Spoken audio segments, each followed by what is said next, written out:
Hello and welcome to my first ever voiceover video. Yes, I finally got a microphone.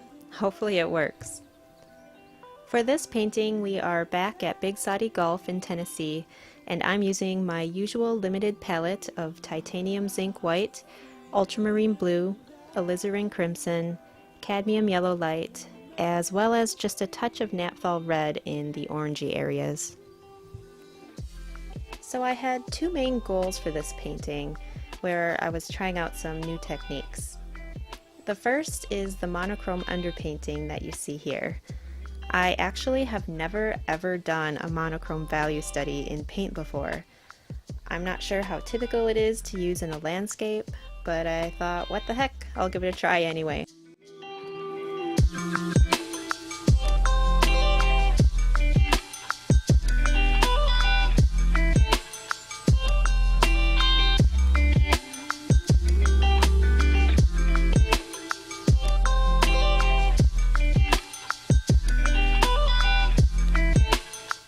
The second goal I had for this painting was to only have detail on the main focus of the painting, which is the big rock, and to keep my brushwork much looser for everything around it. My strategy for this was to start with the big rock and just let myself go crazy on the detail.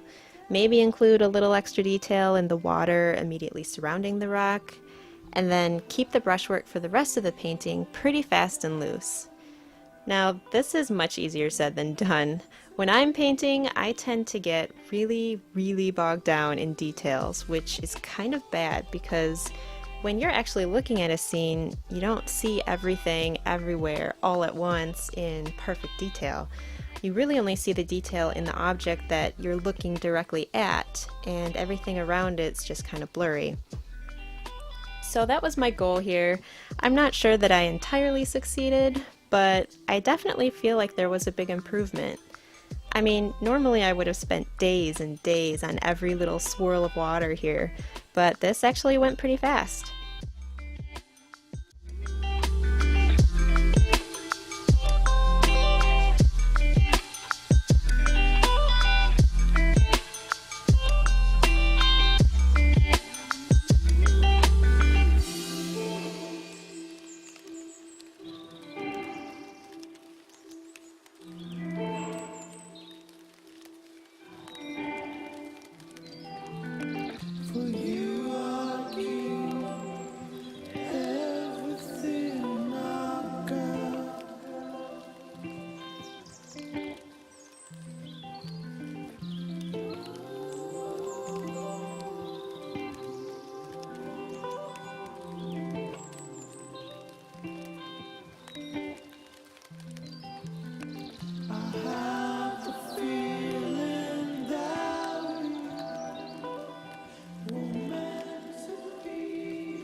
So I really enjoyed this painting.